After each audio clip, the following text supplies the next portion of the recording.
Non, moi je ne pense pas du tout que ça va écraser la présidentielle. Je pense qu'on va avoir des débats de fond, que ce sera très intéressant par rapport aux enjeux du pays. De toute façon, vous savez, le fait que quelques énergumènes de gauche radicale viennent perturber nos manifestations, c'est tout le temps depuis 25 ans. Même à Debout la France, on avait moins d'influence politique. On était aussi perturbé par quelques énergumènes, d'ailleurs, qui ont quand même, faut le dire, quand même craché sur des policiers, qui ont utilisé des violences. Et puis là, c'est très étrange parce que beaucoup étaient membres des Insoumis, il y avait des drapeaux d'Insoumis. Je rappelle qu'il y a un candidat qui est définitivement condamné aujourd'hui, c'est Monsieur Mélenchon, qui est condamné pour révolte, outrage. Vous savez, quand il avait hurlé « La République, c'est moi ». À la République, c'est moi. Voilà, il est condamné, donc c'est bizarre, ils sont un peu à géométrie variable. Oui, c'est bizarre, ça ne m'étonne pas que vraiment de ces gens. Marine Le Pen est-elle toujours en mesure de briguer l'Élysée en 2027, malgré ses difficultés judiciaires? Le Rassemblement national est-il fragilisé ou, au contraire, plus déterminé que jamais? Invité sur un plateau de télévision, Jean-Philippe Tanguy a répondu sans détour à ces questions. Il a défendu la candidature de Marine Le Pen, affiché sa confiance envers Jordan Bardella, justifié le slogan de campagne du parti et pris position sur la nouvelle loi concernant l'usage des armes par les forces de l'ordre. Retour sur une intervention qui relance le débat politique à 2 ans de l'élection présidentielle. Vous prenez ce risque-là, un feuilleton judiciaire, c'est ce qui provoque cette décision de se pourvoir en cassation qui écrase la campagne présidentielle, et de voir par ailleurs les manifestations comme celle de ce matin dans la Sarthe se reproduire. Non, moi je ne pense pas du tout que ça va écraser la présidentielle. Je pense qu'on va avoir des débats de fond, que ce sera très intéressant par rapport aux enjeux du pays. De toute façon, vous savez, le fait que quelques énergumènes de gauche radicale viennent perturber nos manifestations, c'est tout le temps depuis 25 ans. Même à Debout la France, on avait moins d'influence politique. On était aussi perturbé par quelques énergumènes, d'ailleurs, qui ont quand même, faut le dire, quand même craché sur des policiers, qui ont utilisé des violences. Et puis là, c'est très étrange parce que beaucoup étaient membres des Insoumis, il y avait des drapeaux d'Insoumis. Je rappelle qu'il y a un candidat qui est définitivement condamné aujourd'hui, c'est Monsieur Mélenchon, qui est condamné pour révolte, outrage. Vous savez, quand il avait hurlé « La République, c'est moi ». À la République, c'est moi. Voilà, il est condamné, donc c'est bizarre, ils sont un peu à géométrie variable. Oui, c'est bizarre, ça ne m'étonne pas vraiment de ces gens. Les manifestations, soit quelques énergumènes, enfin il y a un sondage est là pour BFM TV qui explique que 59% des Français désapprouvent la décision de Marine Le Pen. Et il y en a un autre Doxa qui dit strictement l'inverse. Non, il ne dit pas strictement l'inverse, il est à 51%. Voilà. Donc c'est l'inverse. Non, c'est moins élevé, il y a 8 points de moins. Non, 51% qui sont en faveur de Marine Le Pen. Oui. Enfin, qui disent qu'elle a eu raison. Oui, ça fait, donc l'inverse. Oui, en fait, ça fait 10 points d'écart, quoi. Voilà, c'est tout. Donc ça veut dire qu'il y a Non, ça veut dire que l'opinion est très partagée sur la décision de Marine Le Pen. Vous savez... au sein de votre base. Non. Non, notre base, elle est très favorable à Marine Le Pen. Oui, donc ça fait 65% qui approuvent. Mais pourquoi vous n'avez pas montré les 2 sondages? C'est pas une malhonnêteté de ma part, non, pas du tout.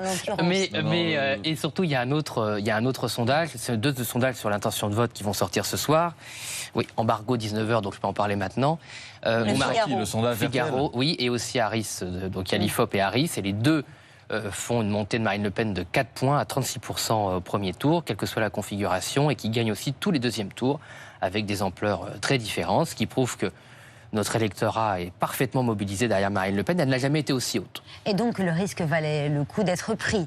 Le risque Bien sûr, mais vous savez, en cassation. De l'audace, encore de l'audace, et la France sera sauvée. Voilà, c'était Danton, et ça correspond parfaitement à celle qui peut devenir la première présidente de la République. Et puis il y avait aussi beaucoup de gens qui étaient très contents d'accueillir Marine Le Pen, parce qu'on n'a vu que des images hostiles. Il y avait aussi des gens très heureux. Il y avait le maire de La Flèche qui l'a accueilli. Et je me permets de tordre le cou d'un canard, comme quoi ils ont écourté à cause de la gauche. Ils n'ont pas écourté la visite à cause de la gauche. Elle devait durer 1h30, elle a duré un peu plus d'une demi-heure. Non, mais il y avait un verre après à la mairie de La Flèche.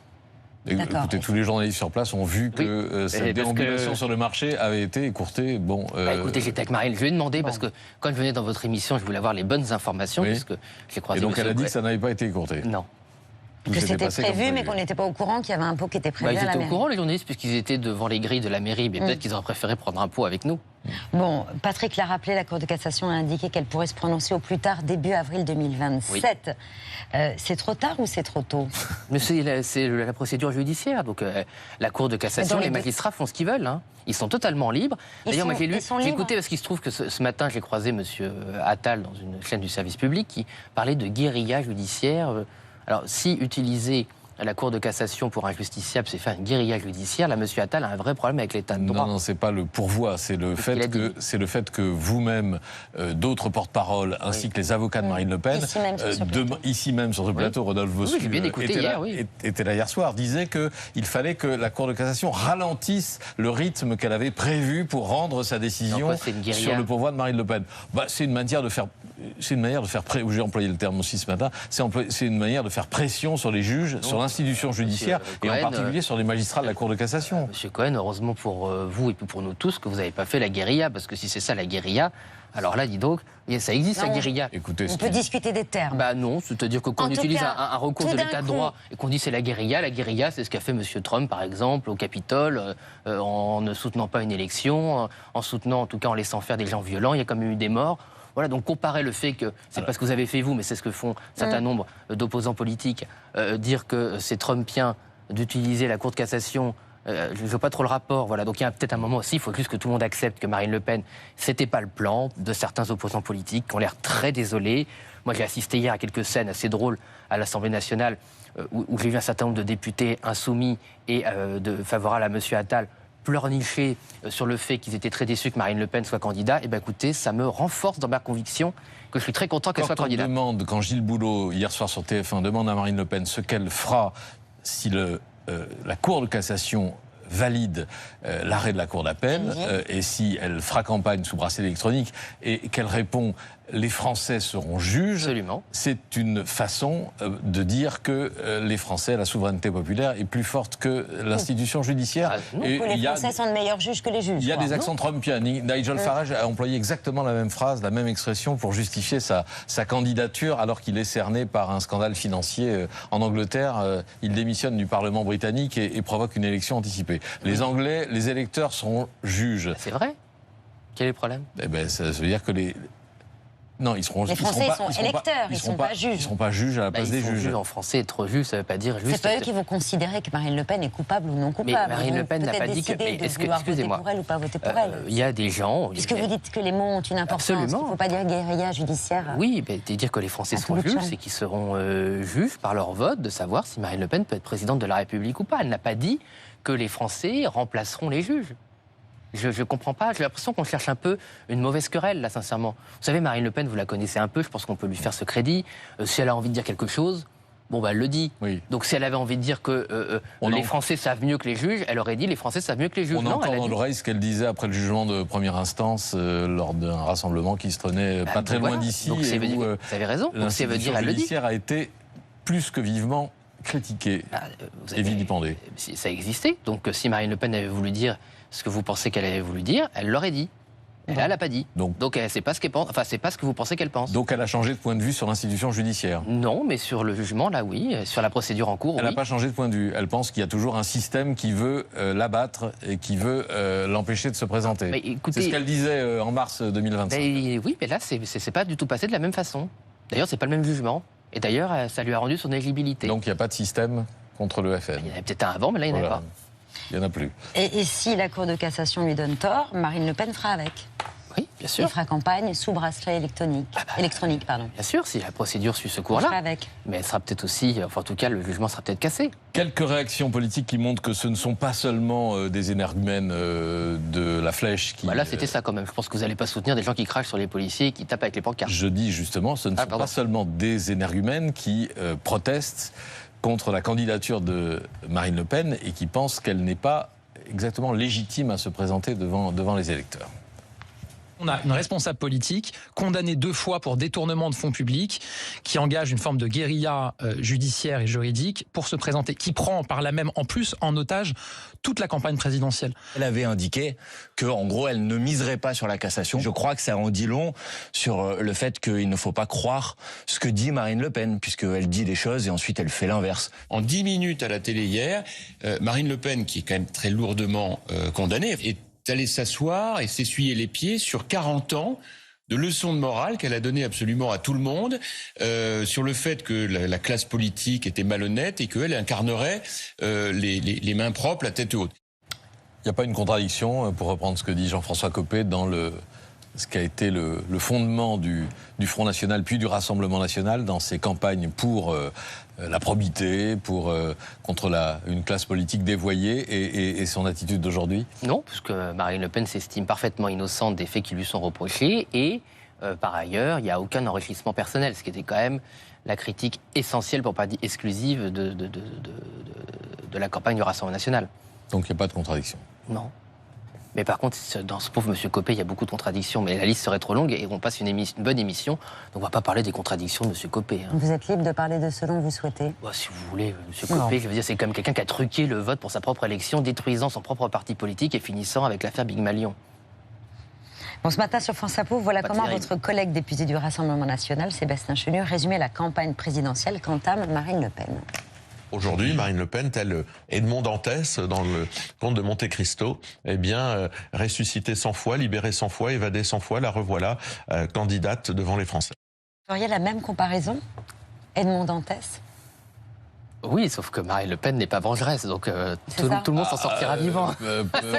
Pardon, Dantès n'est muet que par la vengeance, oui, l'esprit de vengeance. Non, mais c'était une allusion à un film qui a été trop populaire et qui est dans l'esprit des Françaises et des Français. Et nous n'avons pas non plus trouvé de trésor. Et d'ailleurs, nous cherchons un prêt bancaire pour financer notre campagne, parce que vous savez que le Rassemblement National, le premier parti de France, cherche un prêt pour être financé comme dans toutes les démocraties. Et on parle beaucoup de l'état de droit, mais personne ne parle du fait que le principal parti d'opposition n'a pas accès au crédit bancaire et au lobby bancaire. Si Marine Le Pen voulait peut-être se venger, c'est contre ceux qui disaient que sa candidature risquait d'handicaper le parti et que Jordan Bardella était un meilleur candidat qui la devançait d'ailleurs dans les sondages. Mais oui, mais ces gens étaient anonymes. Et Jordan Bardella, effectivement, tout le monde a remarqué le fait qu'il était en retrait et plus fermé qu'habituellement. Dans quel état d'esprit est-il? Mais moi, je pense que Jordan Bardella, comme l'a dit d'ailleurs Sébastien Chenu, a parfaitement conscience de son rôle. Son rôle, c'est d'être, si les Français nous font confiance, Premier ministre d'une France ruinée, d'une France en grande difficulté sur l'éducation, la santé, les services publics. Enfin, la liste est malheureusement innombrable. Et donc, il y a une forme de gravité. Et par ailleurs, pour avoir fait campagne auprès de Marine Le Pen à de nombreuses reprises, à une autre échelle et à un autre rôle que celui de Jordan Bardella, quand vous avez la candidate, vous n'avez pas la même attitude, évidemment, que quand vous êtes vous-même le candidat. On passe facilement d'un potentiel présidentiable à un Premier ministrable du jour au lendemain. Oui, mais comme Marine Le Pen, vous savez, samedi, ils étaient ensemble à Liévin pour une fête populaire à côté de la circonscription de Marine Le Pen. Et puis à ce moment-là, Marine Le Pen était moins favorite entre guillemets, pour être notre candidate à la présidentielle que Jordan Bardella. Et c'était aussi un moment où elle se préparait peut-être à lui laisser la place. Vous savez, donc, on a la force de ce binôme solide. Vous savez, je pense qu'il n'y a pas beaucoup de familles politiques qui auraient affronté cette longue année de péripéties judiciaires en étant aussi soudés. Regardez les autres, ils n'ont même pas les problèmes qu'on a eus, les difficultés qu'on a eues. Et soit ils n'ont pas de candidat, soit ils ont plusieurs candidats et ils ne s'aiment pas entre eux et ils passent leur pré-campagne à s'affronter plutôt que de se rassembler et de faire des propositions. Donc nous, ça y est, on est parfaitement non seulement prêts, mais surtout prêts à proposer des choses aux Français, des éléments, des solutions. Vous êtes prêts avec déjà une affiche et, on va la voir, et ce slogan, le slogan « Pour la France, la Renaissance ». L'emploi du mot « Renaissance », ça n'a pas fait tiquer Gabriel Attal? Non, je pense que lui-même avait oublié que c'était le nom de son parti, parce que ça n'a pas prospéré. Donc la Renaissance, comme la France, appartiennent à l'histoire de notre civilisation, à notre continent. Et on décide de s'en saisir, parce que c'est un message d'espoir, évidemment, à savoir que, même si le Moyen-Âge a été parfois souvent caricaturé, c'était une période de lumière après des temps obscur, un réveil des sciences, du savoir, de la volonté de découvrir, de l'ambition humaine, des humanités, d'une certaine vision des femmes aussi, qui à la Renaissance est meilleure que ce qu'elle sera au XIXe siècle, par exemple. Mais voilà, donc c'est vraiment... moi, je suis très fier de cette campagne, je la trouve belle, je trouve qu'elle donne de l'espoir, elle donne de l'envie. Et puis Marine Le Pen est très belle et ça fait plaisir aussi de la voir heureuse, parce que moi, je pense à elle, parce que c'était pas facile aussi cette période quand même. L'affiche a été dévoilée hier en fin d'après-midi. L'autre, celle du plan B, était prête? Bien sûr. Avec oui. Bardella? Oui, bien sûr, il y avait. Avec le même slogan? Oui, non, mais il y avait effectivement un comment dire. J'aime pas le plan B parce que c'est pas. Il y a un côté, c'est pas ce que vous voulez faire. Non, mais moi, si vous voulez, c'était pas un plan B dans le sens. Mais c'est pas une critique, Monsieur Cohen. C'est juste que nous, on l'envisageait pas comme ça. C'est-à-dire, comme l'a dit Marine Le Pen, si elle tombait, il y avait quelqu'un qui était prêt à monter au front à sa place. Et donc oui, c'était prêt, parce que quand vous avez la responsabilité... Qu'est-ce que vous allez faire de ces affiches? Elles deviennent collector, alors? Mais écoutez, non, parce que... Elles n'ont pas été imprimées? Non, elles n'ont pas été imprimées, effectivement, parce qu'on avait une capacité d'impression dans la soirée. Mais vous voyez, quand on est le principal parti d'opposition, au-delà de l'anecdote, Madame Lemoine, donc c'était normal d'être prêt. Non, l'anecdote, c'est moi qui n'ai pas l'anecdote. C'était normal d'être prêt. Si on n'avait pas été prêt, ça n'aurait pas été responsable par rapport aux Françaises et aux Français qui nous font confiance. Donc oui, c'était prêt. Et moi, sincèrement, je suis fier d'appartenir à une famille qui a été capable d'avoir ces 2 candidats qui pouvaient être candidats à la présidentielle, aujourd'hui qui sont dans ce binôme, et qui se présentent aujourd'hui aux Français en bonne intelligence et en très bonne entente, avec amitié. Et franchement, quand on regarde les autres partis, bon, c'est quand même un sentiment qui n'est quand même pas souvent partagé. Vous restez avec nous, c'est à avec vous plaisir de réagir, d'Agathe Lambray.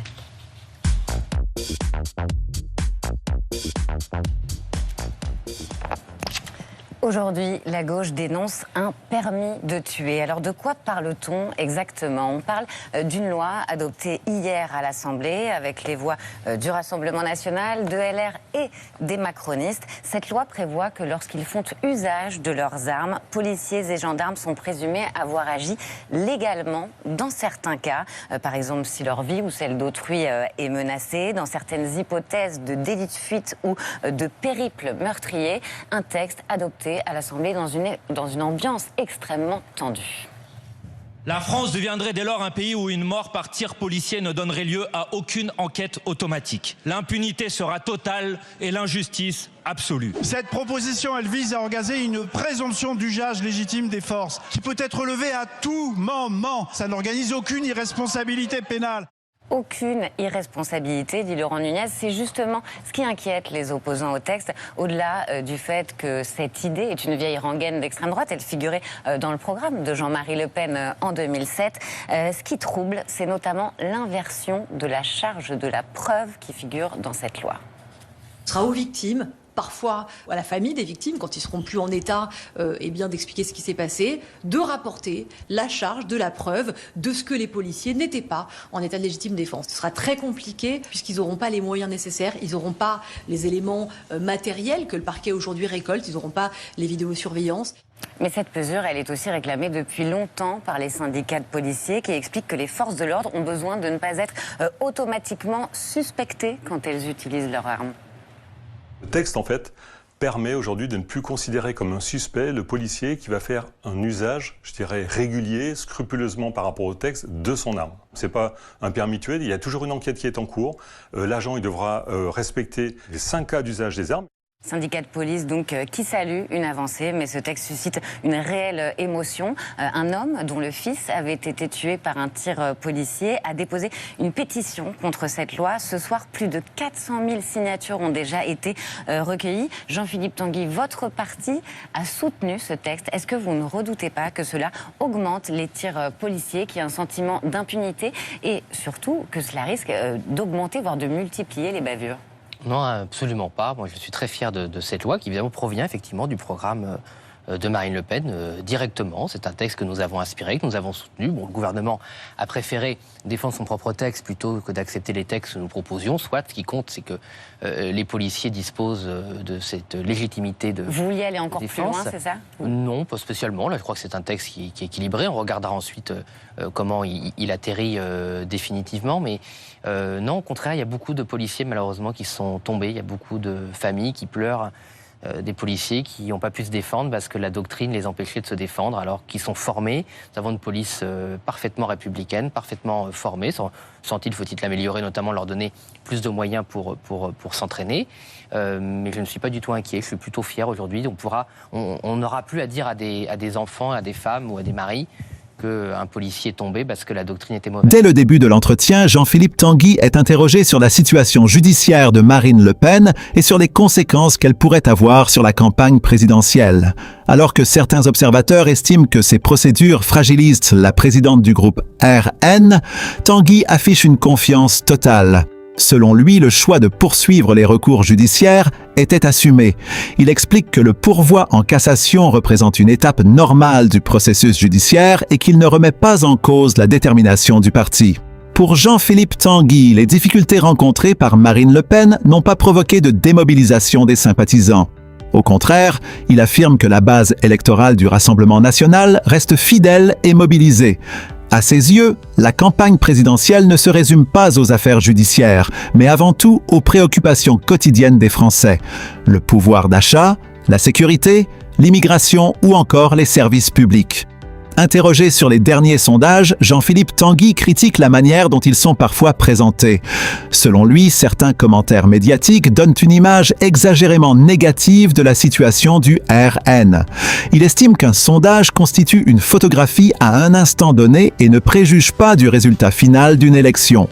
Concernant les manifestations hostiles lors des déplacements de Marine Le Pen, Tanguy minimise leur portée. Il considère qu'elles sont le fait de militants opposés au RN et qu'elles ne reflètent pas l'opinion de l'ensemble des Français. Pour lui, ces mobilisations ne changent pas la dynamique du parti. L'un des moments marquants de l'entretien concerne la relation entre Marine Le Pen et Jordan Bardella.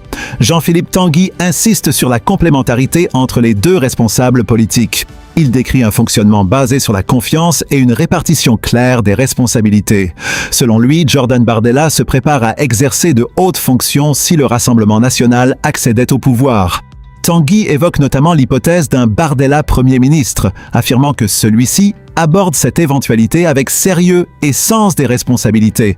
Il présente ce tandem comme un atout majeur pour le parti en vue de l'élection présidentielle de 2027.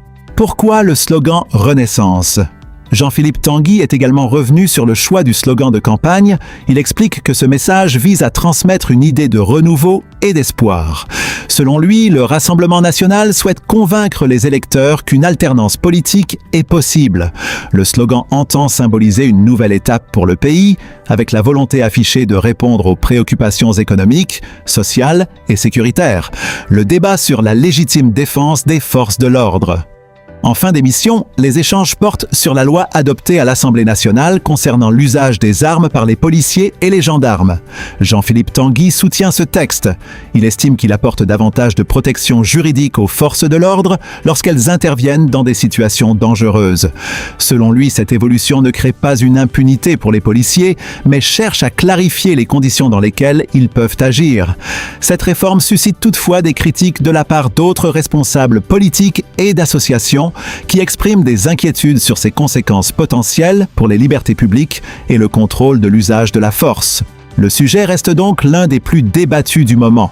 À travers cette intervention, Jean-Philippe Tanguy cherche à montrer que le Rassemblement national entend poursuivre sa stratégie malgré les obstacles. Le parti affirme rester concentré sur son projet politique et sur la préparation de l'élection présidentielle. Pour ses dirigeants, les débats judiciaires ne doivent pas occulter les questions qu'ils jugent prioritaires pour les Français. De leur côté, leurs adversaires estiment que ces procédures et les controverses entourant certaines propositions du RN constituent des enjeux majeurs pour les électeurs. À mesure que l'échéance de 2027 approche, les prises de position de chaque camp devraient continuer d'alimenter le débat public. L'intervention de Jean-Philippe Tanguy illustre les principaux axes de communication du Rassemblement national: défendre Marine Le Pen, mettre en avant Jordan Bardella, promouvoir son projet politique et afficher son soutien aux forces de l'ordre. Ces positions continueront sans doute de susciter des réactions dans les mois à venir. Et vous, que pensez-vous des arguments avancés par Jean-Philippe Tanguy ? Dites-le nous dans les commentaires. Si cette analyse vous a plu, n'oubliez pas de laisser un like, de vous abonner et d'activer la cloche pour ne manquer aucune de nos prochaines vidéos.